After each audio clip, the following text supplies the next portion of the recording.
everybody. It's wonderful to see you here with us this summer day. My name is Laurel Rapp. I'm the director of the US and North America program here at Chatham House. And I'm really delighted to be having this conversation with Minister Joly today. And a warm welcome to all of you to where we are convening on big issues, and we have been for the past 100 years. And we're really delighted to continue that tradition with all of you today. Our conversation today is on Canada in a new economic era. And I think if we see the headlines over the past couple of days, we know we are very much in this new economic era.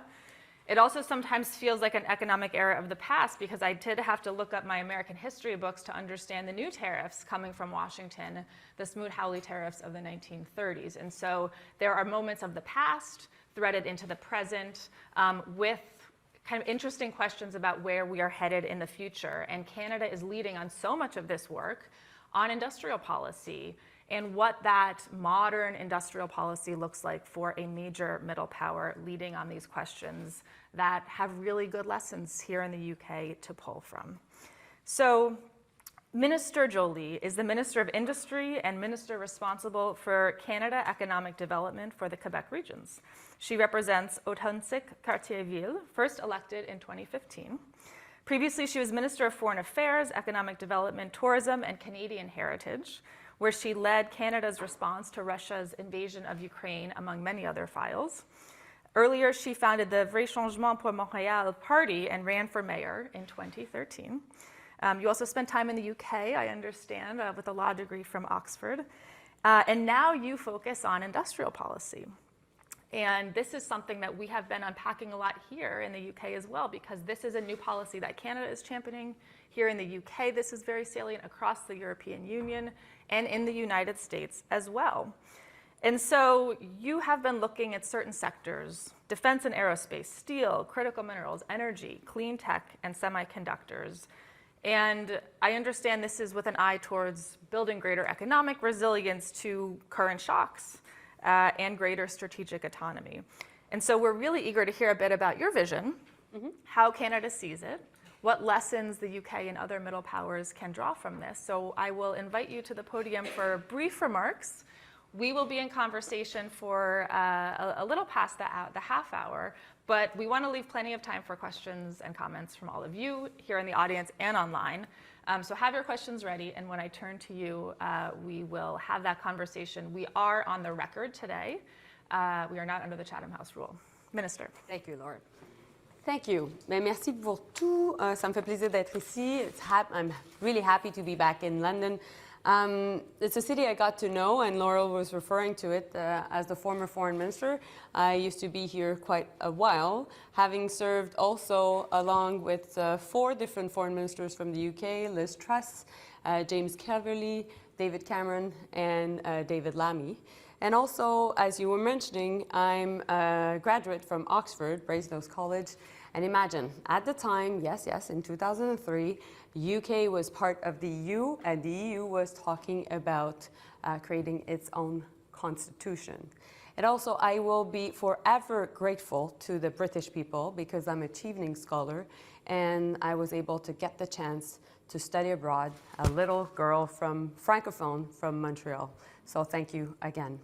I'm here in the context of the Farnborough Air Show, which is an important air show, leading the Canadian aerospace delegation. And this is very much full circle for me. Why I say that is I was appointed Minister of Industry at a time of a trade war.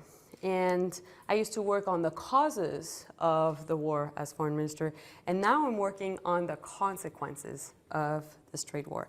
So being in charge of the front lines, including the steel and aluminum sector, the auto sector, but also many other sectors, particularly with the recent tariffs. And so I come to the table with deep understanding of geopolitics, but also I was given a responsibility of protecting and creating also thousands of jobs in Canada at a time where we are also deeply integrated in the North American economy, and that we've had for too long a dependency on the US market. And so I take this duty of serving my country extremely seriously because so much is at stake.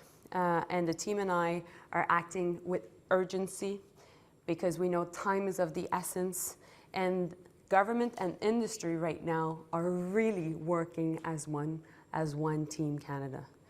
And so the aerospace sector is a perfect example. Canada has the 4th largest aerospace sector in the world. We have great homegrown Canadian companies, Bombardier, CAE, D'Avalent. We also have foreign companies that have very strong manufacturing industrial footprint in our country, including Bell Textron, Pratt & Whitney, and Mitsubishi Heavy Industries.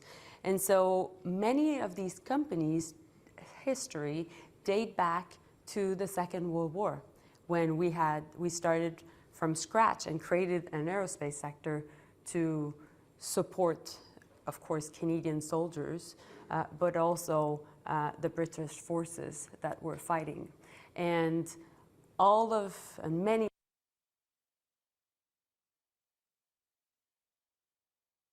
And so when I attended the Paris Air Show a year ago, it was shortly after I had been sworn in the new cabinet, and I said, we will rebuild the aerospace sector together. Et on va rebâtir le secteur de l'aérospatial, un secteur de l'aérospatial qui est beaucoup basé au Québec, mais aussi qui est basé partout à travers le pays. And so that had been, when I said that, that was just shortly after Prime Minister Carney had mentioned that we would be investing 2% of our GDP in defense within the year, so less than 12 months. And our aerospace sector had been developed mainly through civil and commercial markets and products rather than defense. And so that's why I was convinced that the aerospace sector could benefit from defense investments. And so the plan was to use our defense investments to re-empower our industrial base. And that's why we came up with our defense industrial strategy, our first defense industrial strategy since the Second World War, and our biggest industrial policy ever, with a budget of $500 billion. And so the goal of this strategy is to create 125,000 jobs. It is also to increase by 50% our exports. It is to develop, to control, to own our own IP, and to give 70% of procurement to Canadian companies. And so what have we done? We've been able to buy 6 new Bombardier aircrafts. We've landed a Bombardier Saab surveillance plane, which is called the Global Eye deal, to be manufactured in Canada.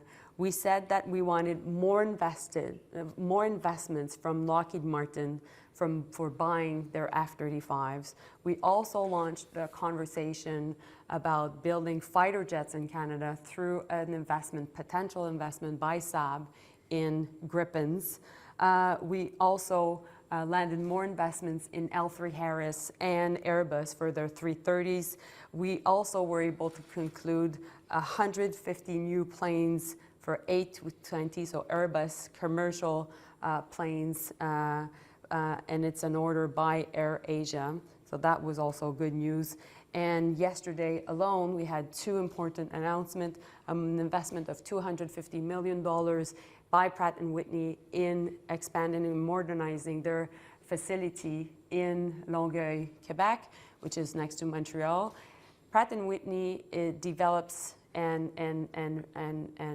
produces and also assembles engines in Canada for the world in many aircrafts, may they be also commercial or defense. And also, very important, Laurel, we were also able to announce our participation to GCAP, which is building the 6th fighter jet generation, along with the UK, along with Japan, and along with Italy. And so, meanwhile, on the defense front, very important, within 8 months, we were able to conclude a very important bid on submarines, 12 new submarines for our Canadian Armed Forces and for our Navy, and the contract was awarded to TKMS. It's a consortium that is between Germany and Norway. It is the biggest procurement in our history, $80 billion Canadian, and many of the offsets for that submarine deal are also linked to the aerospace sector. We did that, everything that I've just described you, within a year. And so it shows that it's more than words. We're actually in action mode. And so that's why I say I come here in full circle. Because this is the perfect example of using defense investment as an economic stimulus at the time we're fighting a trade war. And that is why we know we can re-empower our manufacturing sector and also build Canada strong. And being in Farnborough with a very important, actually the biggest delegation in years of 500 people, shows our commitment to the aerospace sector, but our need to engage with the world as we're diversifying our markets. What I want to draw by that example about aerospace is industrial policy is back. It is inspired by choices of wise men and women that were working at a time that free trade was not as prevalent in the world. But let me be clear, we believe in free trade, and you know, the Prime Minister's Davos speech was clear about that too. We believe in creating a third way, which was highlighted in Davos, which would be, yes, working with the US, and yes, working with China, but fundamentally also being able, as a middle power, to draw our own path and being able, with sizable economies, to work together, to keep markets open, to attract capital, and to create jobs. And that speech gave hope to billions of people around the world that they could not only react to what is happening in the world, but fundamentally they could control their own destiny. And so at the same time, what we're seeing is that when countries are victims of tariffs, they have a tendency to close markets, particularly in affected sectors. And they develop industrial policies to protect jobs, protect plants, protect towns, protect livelihoods, protect industrial bases, but also a buzzword that is very, very real in Ottawa, protect sovereign capabilities. And so we can't let that happen. We need to make sure that when we sign a deal, we look at the other party in the eye and in the eyes, and we can actually shake hands and know that that deal will be followed through. And so we need to make sure that when trust is truly tested, friendship and interests hold. And so I've been engaging with many of my European counterparts about this, making sure that our deal will hold. I've been having conversations and many meetings with Stéphane Séjourné, who's my EU counterpart, Katharina Reich, who is who's my German counterpart, Roland Lescure, my French counterpart, and looking forward to meeting my new UK counterpart. And as the EU was created through industrial cooperation between France and Germany on steel and coal, which led to the Schuman Accords, we know that we can do more industrial cooperation to make sure that we keep peace in this world, but also that we can benefit from shared prosperity, which was the case for Europe for decades. And so industrial policy is the new geopolitics. We've entered an era of geo-industrialization, where doing business together is no longer through only private markets. It is also very much through government-to-government decisions, where decisions are linked to geopolitical choices. And it is about reinforcing each other as countries, as nations, but also as private sector to private sector. And so Canada will lead this era with values of integrity, of trust, and about respect. And so my message to you all is, let's work together and let's build shared prosperity through industrial policy. Thank you so much.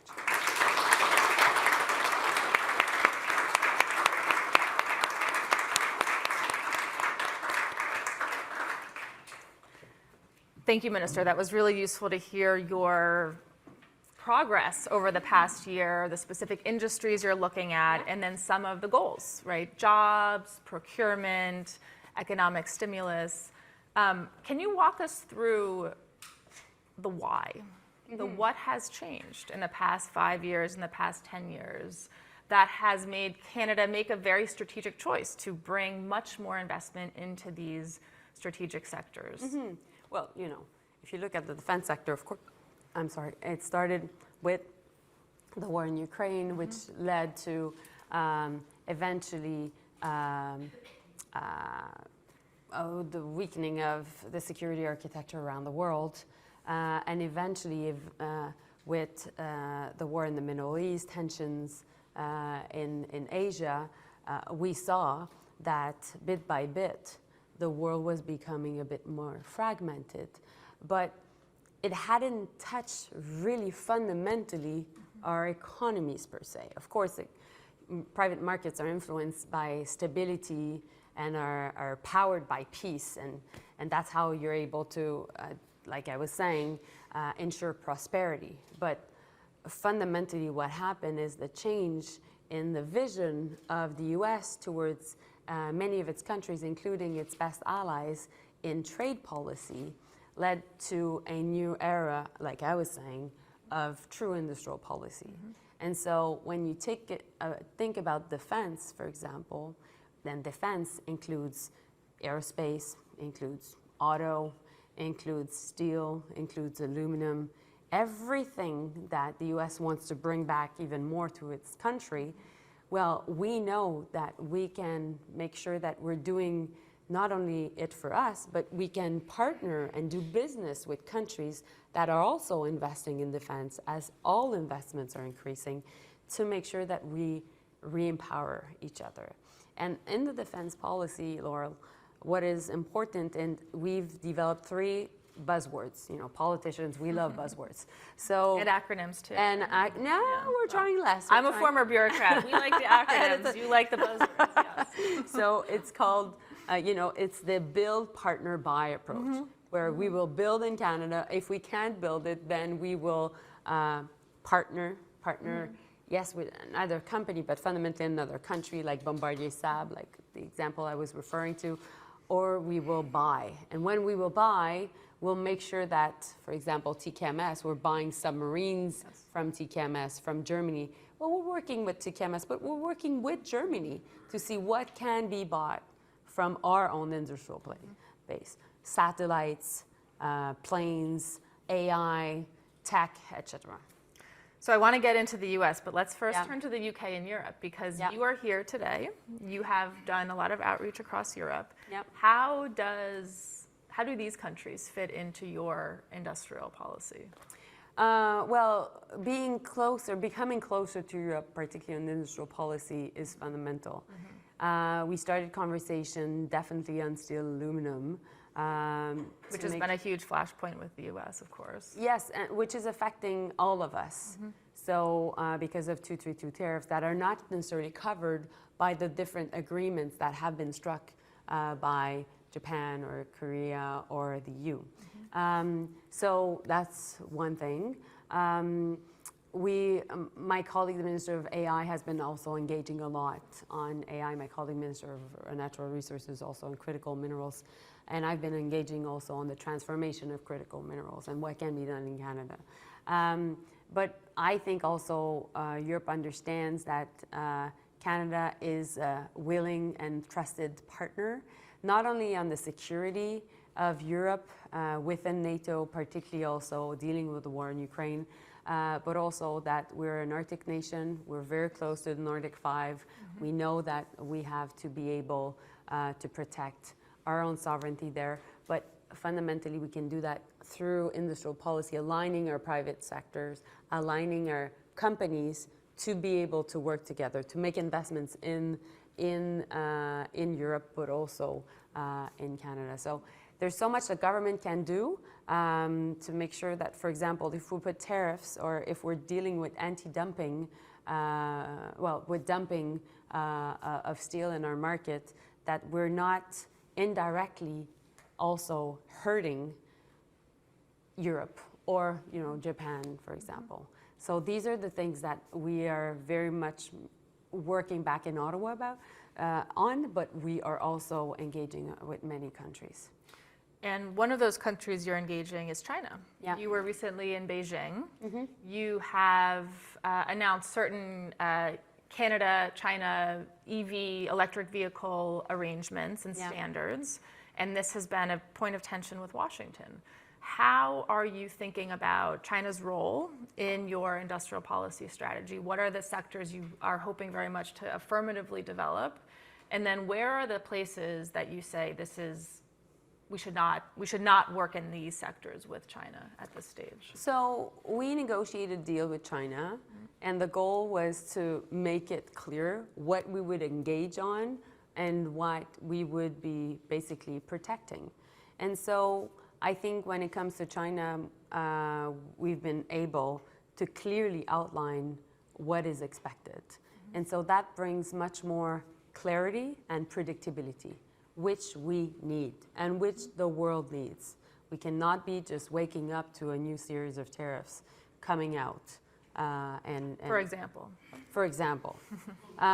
So it's on us, but on other countries also. The deal with China is, we had issues when it came to canola, seafood, etc. So agricultural products, and at the same time, we were able to agree on a hard cap quota of electric vehicles coming into Canada.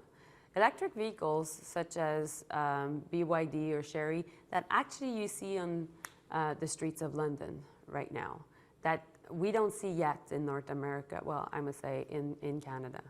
And the deal is clear. This year we'll be bringing 49,000 EVs to Canada in a market of 1.9 million cars. So very small percentage.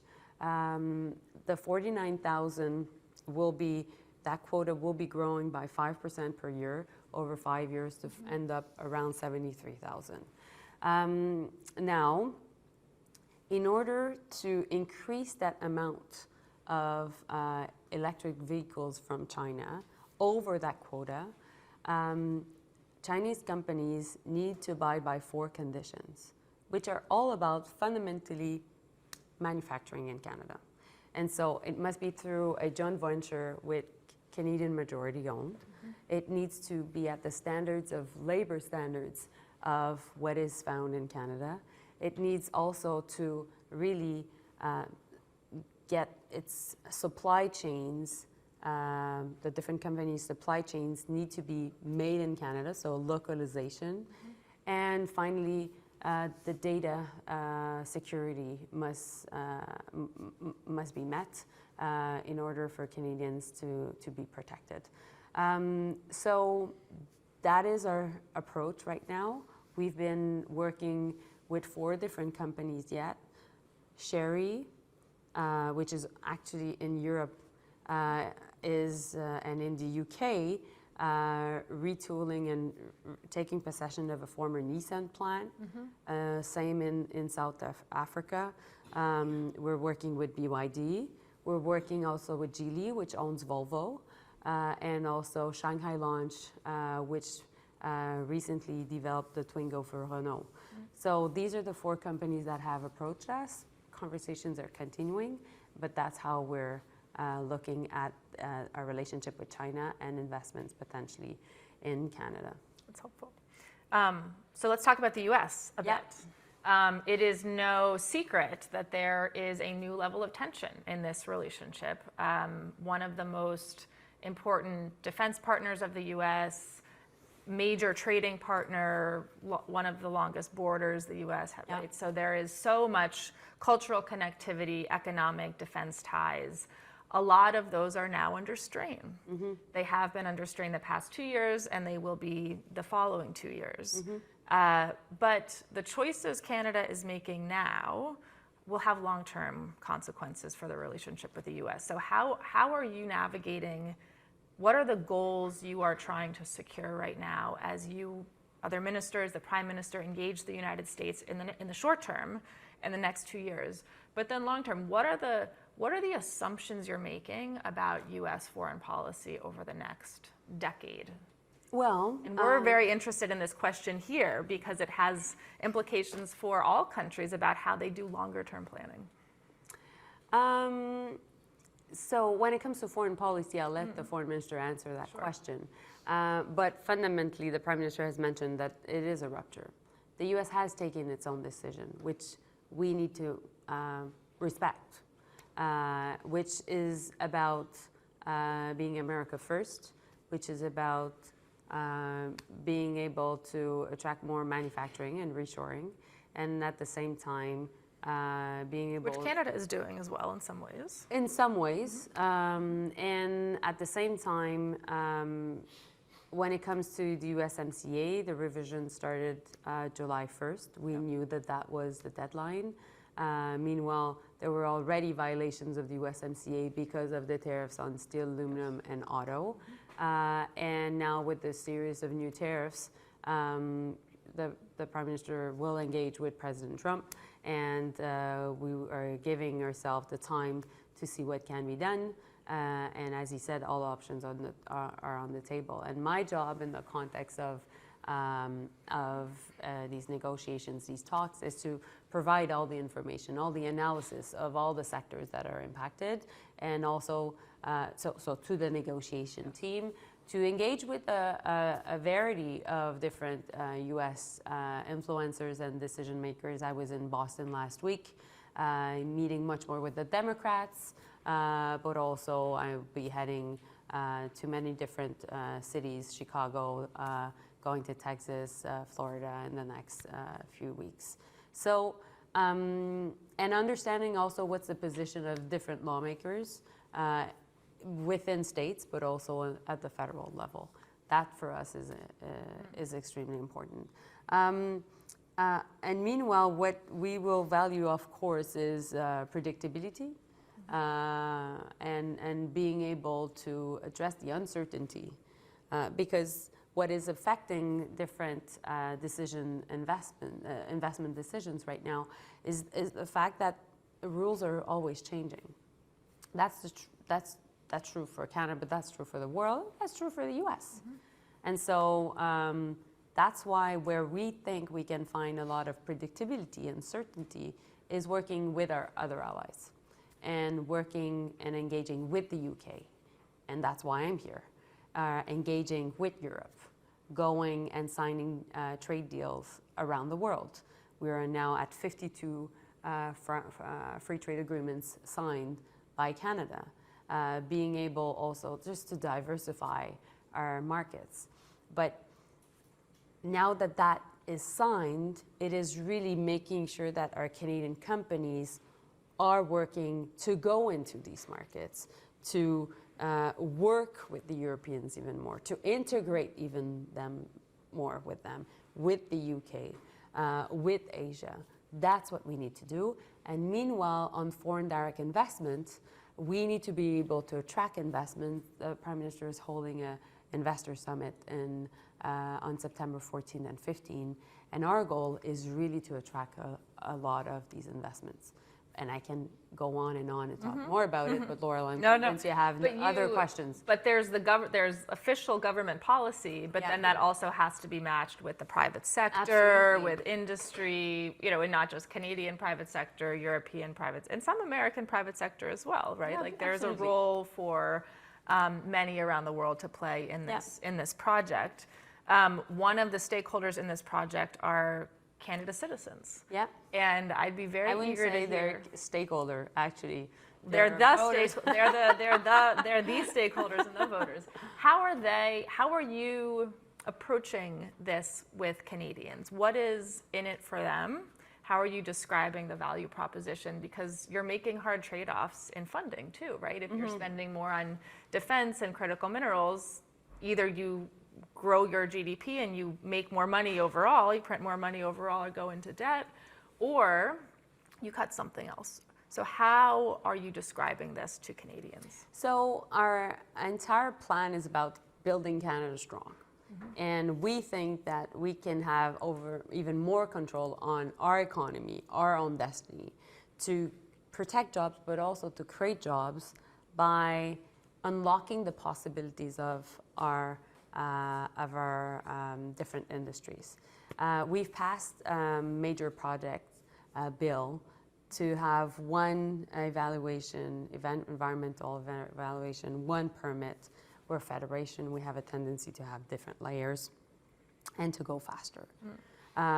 We've been able to designate the different major projects which needs to be in the national interest, from developing and expanding our ports, Vancouver, Montreal, to opening new mining projects, lithium, graphite, to also more LNG, oil and gas, and at the same time, clean energy.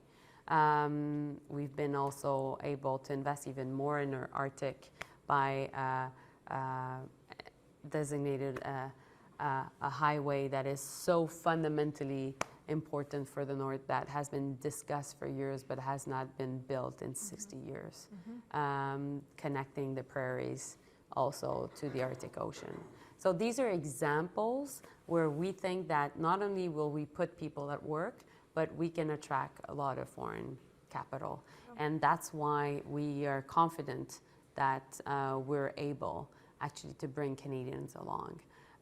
Also, there's been a lot of internal barriers amongst provinces in Canada. And that is what is going on with the US is creating an impetus for them to collaborate and open their market.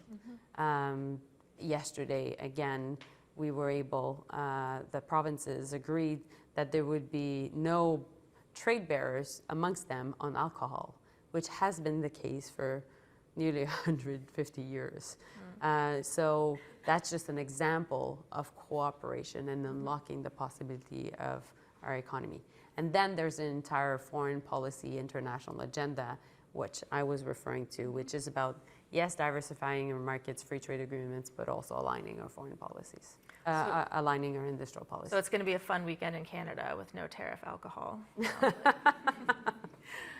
Please come in. We're also, we're investing in tourism. Yes.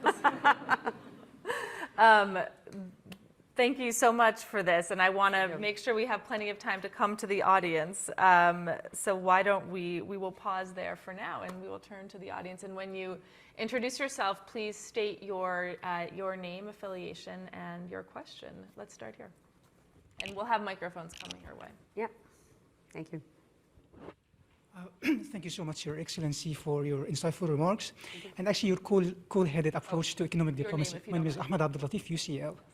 And your cool-headed approach to economic diplomacy, it restores faith in decent global policy dialogue. So thank you for that as well. So my question to you is, when it comes to designing industrial policy, what kind of frameworks you have in place in order to, one, make sure it does not discriminate against international and multilateral cooperation, because we know for sure that 80 to 90% of global industrial policy discriminate against foreign interests, and B, to make sure that it is outcome-oriented, whereby the government actually selects winners, not losers picking up the government. So thank you for that. Thank you. So, let's take one more question from Creon. Thanks very much. Korean Butler from Chatham House. It's a simple question. Are you worried about retaliation from the US against the kind of industrial strategies that you're developing? So you have a defense industrial strategy. I imagine there are going to be other sectors in the economy. And in particular, you're going to be saying to US companies in Canada, you're welcome here, but you're going to play by our rules. Now, we've seen in other areas, digital services, taxes, and so on, President Trump doesn't like this. So I just wonder, what your approach is going to be in those areas. Well, I'll start by answering your question and then I'll go to your question.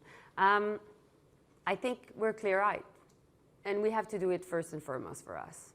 And we cannot be in a position of being scared or cornered. No, we have a plan and we're sticking to it. We're putting it into place. That's the Canada Strong plan that I was referring to on major projects, that is defense spending, etc. And when it comes to defense, we're doing it for us to protect our own sovereignty in a much more complicated and dangerous world, period. And because we had so much benefited from the peace dividend, following particularly the fall of the Berlin Wall, well, and Canada didn't invest as much in defense. And the High Commissioner here is our former Minister of Defense, and him and I worked a lot together, and we're very happy that we're investing now even more in defense, to be frank. Now, the definition of what is a Canadian company is one that we're looking very much into because, of course, it's Canadian owned, but also we're looking at those companies that have a very strong industrial footprint in Canada. And so Pratt & Whitney, for example, I was referring to, that has 6,500 people in Canada, is owned by RTX, which is an American company. But Pratt & Whitney is a Canadian company. It's celebrating its 95th anniversary in Canada this year. And we want to anchor the company for the next 95 years. It is so key. It develops the engines for the F-35s. It develops the engines for Airbus, for Boeing, for Bombardier, for De Havilland, etc. So that's why a lot of actually American companies are interested in investing in Canada. And at Farnborough, that was absolutely clear. The conversation was about how can we invest even more in Canada. And so we have so many different proposals that are coming up. We're driving and attracting foreign direct investment. And we're offering stability, reliability, which has a value that has a dollar value right now. And for the rest, what we need to do is to work even more with the EU, work with even more with certain other countries in Asia, as industrial powers need to make sure that, if we're dealing with the impacts of dump steel, for example, in our market, and we have now a tariff wall of 50% of our steel, which our steel plants were mainly focused on supporting the auto sector in the US, and that is not possible anymore because we just can't compete at a 50% tariff. Well, we need to be able to build the right type of steel in Canada for our infrastructure, for our defense sector, but also if our aluminum sector, which the US relies 75% of all the aluminum in the US comes from Canada, because aluminum is energy and bauxite. We have low-cost utilities, low-cost energy. Well, Europe needs our aluminum as well. So we've increased by more than 50% our exports towards Europe at a time where the defense investments are going up, the demand for aluminum is going up, and therefore we can open new markets. But we need to make sure that we have the same aluminum industrial policy with Europe, that basically they're not closing up their market to us, or they're not closing up their market to steel. And our steel is mainly now and going forward going to be done through electric arc furnace, basically having industrial carbon pricing aligned with Europe, green steel, green aluminum, and so we are aligning our industrial policies with Europe. So that's what I mean when I mean aligning our industrial policy. What will happen then? Further creation of steel and aluminum sectors between Europe and Canada. And the winners losers question. So, pardon? And how you make sure that industrial policy does not discriminate against multilateral cooperation. Yes, that's it. So I think that is the real concern, because how can you keep evolving in a multilateralism framework at a time where so many bilateral agreements are signed and so many exceptions are created to that multilateral framework. So that is why I think that you're going through either more bilateral agreements, government to government, or minilaterals, so a group of countries together. I think that, you know, free trade is even more possible in certain sectors, particularly, I must say, energy at the time of an energy crisis, agricultural, food, etc.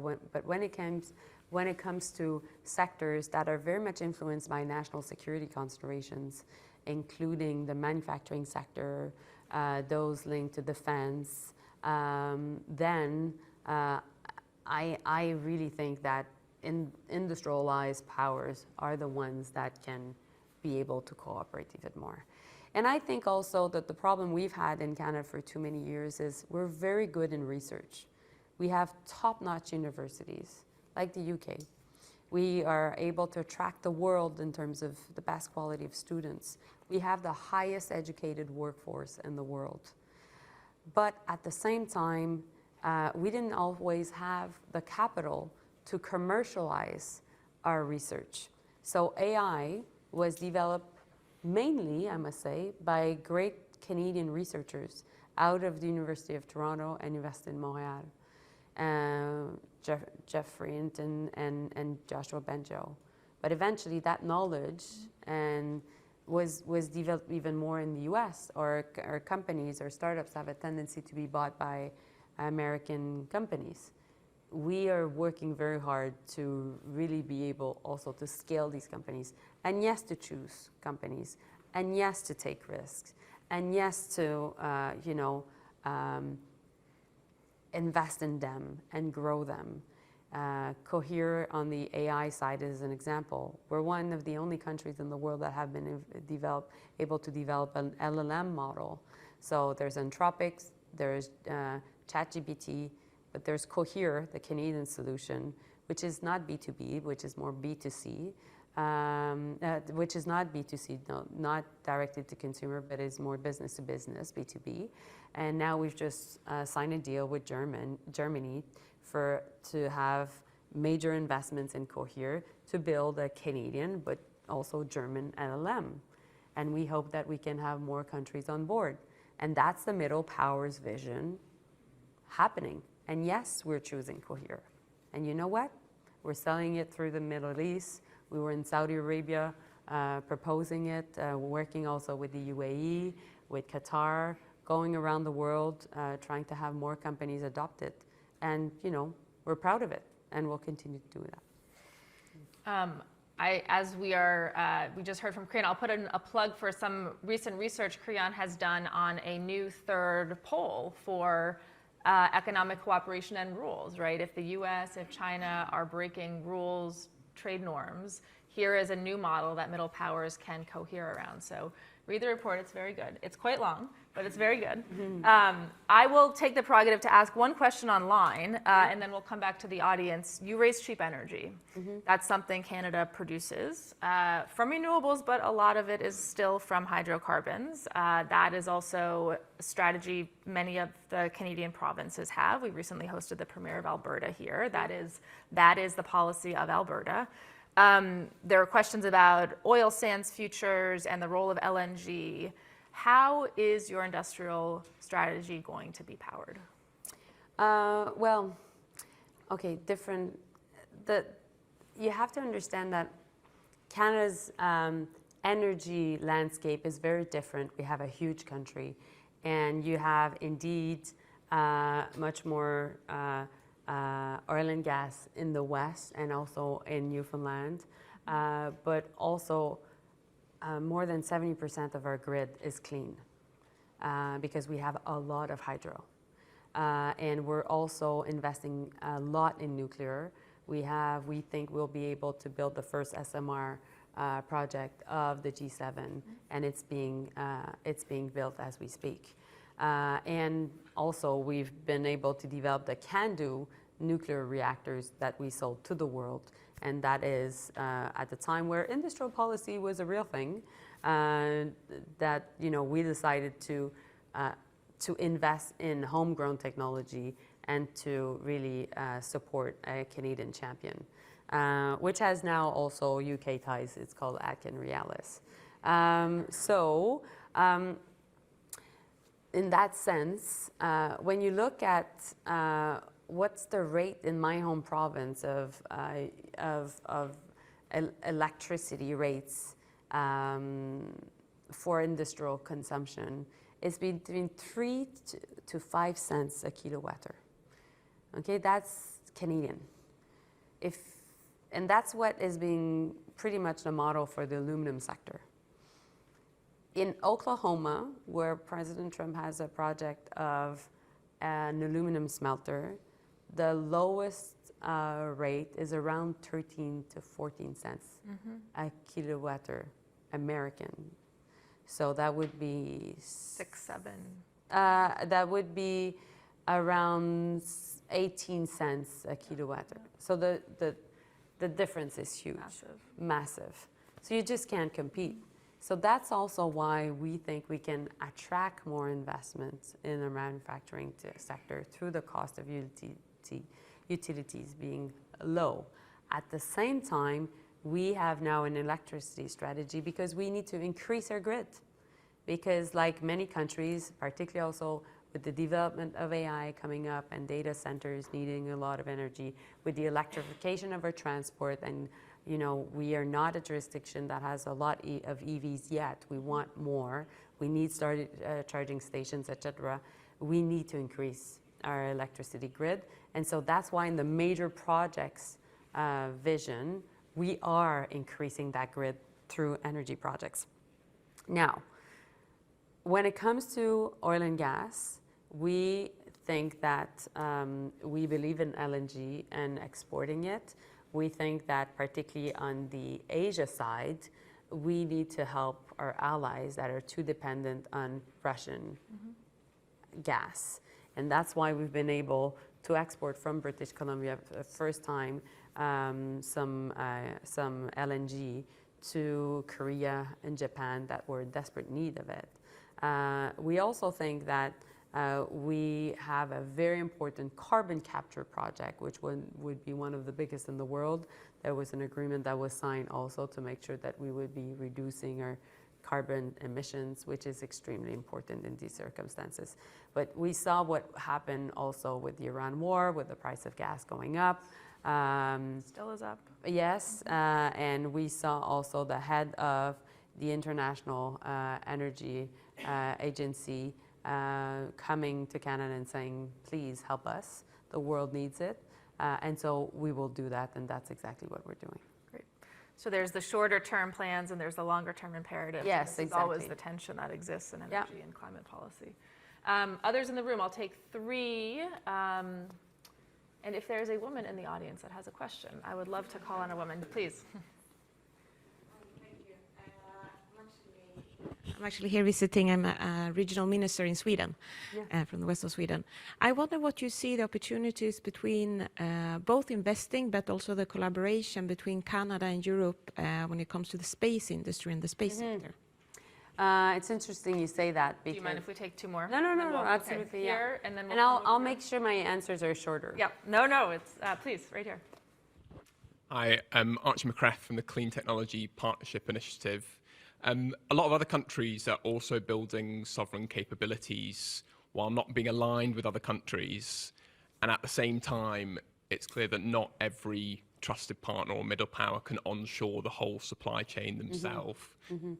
We're working a lot with your own government, the France government, UK and the European Commission to try and get beyond what is a lot of high ambition and willingness to diversify and align into the really concrete transactions and investments that are needed to reduce reliance on particularly China in clean tech supply chains. You've obviously made a load of progress on domestic investment and your domestic industrial strategy, but when you're doing that with other countries, increasingly multilaterally, with all other middle powers, that's a lot more difficult to make progress. So a question to you on how difficult are you finding it working with other middle powers, and what more can be done to move it from high ambition to concrete actions at the pace that is really needed?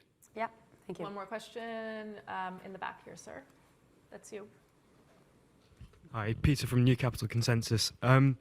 Canada's got the Maple 8, which are, the pension system is really good at investing domestically and in long-term assets. So I was just wondering what role you see them as playing, in supporting the investment priorities of the government, and also what the UK can learn from that, where our UK pension system isn't very long-term in its thinking, isn't able to invest as domestically as Canada's system.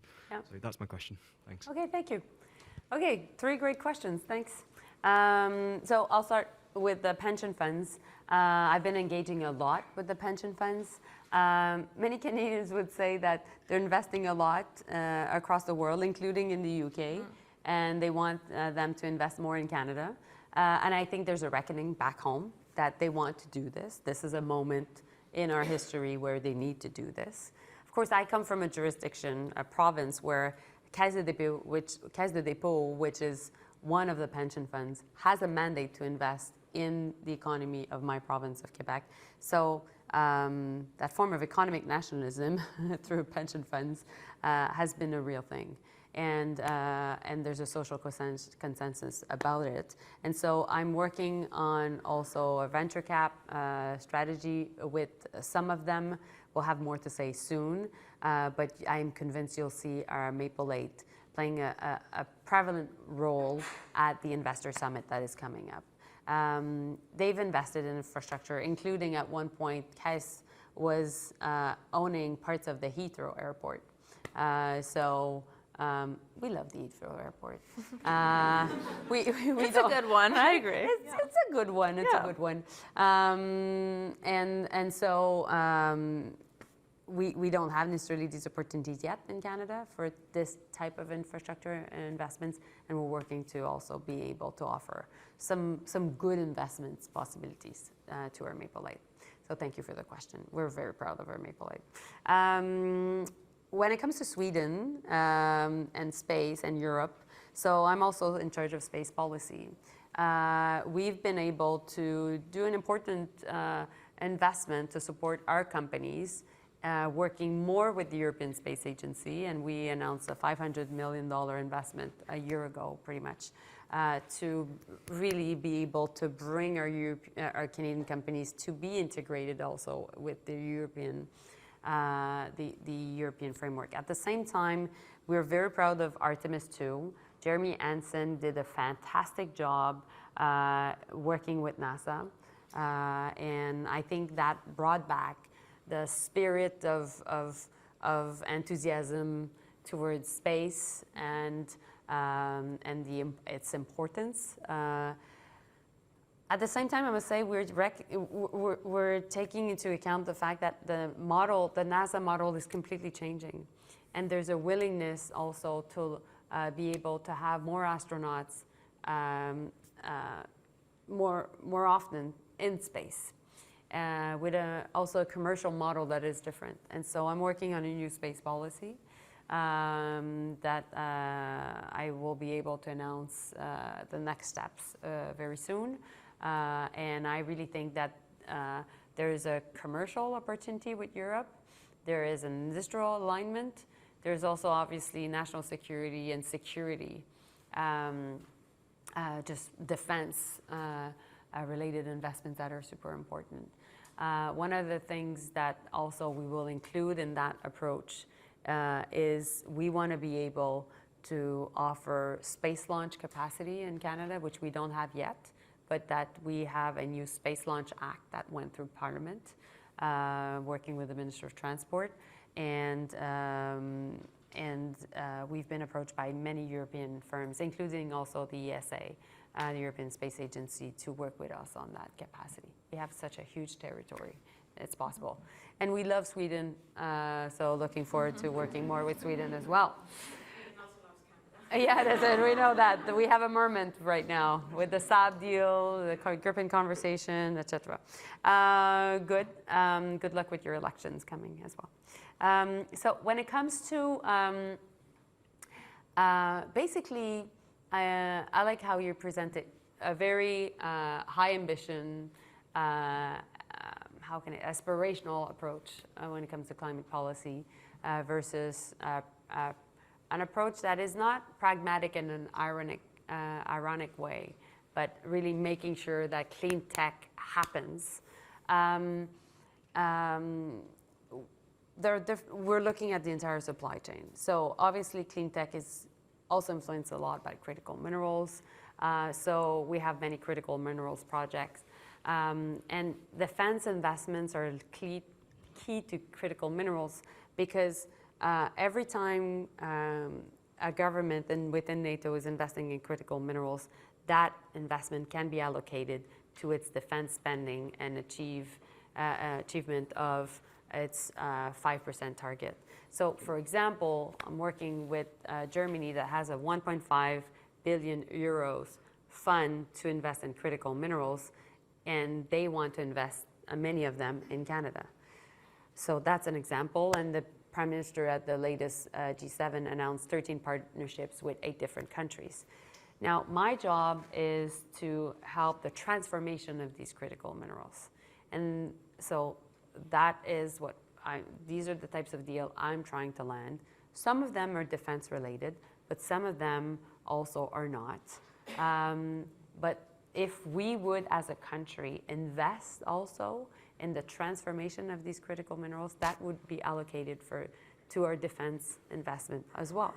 So that's also what we're looking at, which is important. And then we have an example.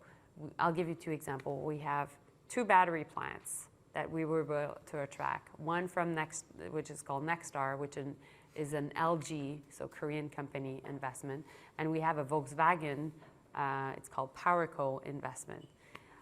These investments were made at the time where, Laurel, you were part of the US administration under Biden, and it was the IRA, the Inflation Reduction Act. And we were competing to get some of the investment in Canada. Now that framework is gone, and so we need to make sure that these battery plants continue to be profitable, but we think that long-term, they're really good investments, and that long-term, we can continue to create jobs, but also anchor key companies around these plants, and that also we work with them to, modernize our auto sector, which in North America has not kept with the latest technology adoption that you're seeing across the world. And so we know that's where capital is going, so we will want to do that. The other project I can give you as an example is WinWest. We have a major project about windmills in Nova Scotia, so Atlantic coast. This would be a really important project and would bring a lot of possibility for Nova Scotia, which has been relying on coal for many years and needs to develop even its more electric grid. So we will attract foreign direct investments to be able to anchor even more WinWest in Atlantic Canada. And we think that can help the entire ecosystem of clean tech as well. So thank you. I regret that we have reached the end of our hour together today, but you've given us so much food for thought on Canada's approach to industrial policy, and not just how Canada is navigating this moment, but how it's actually leading, offering ideas, offering lessons learned, best practices. And so we're really delighted to have you here today. Please join me in thanking the Minister.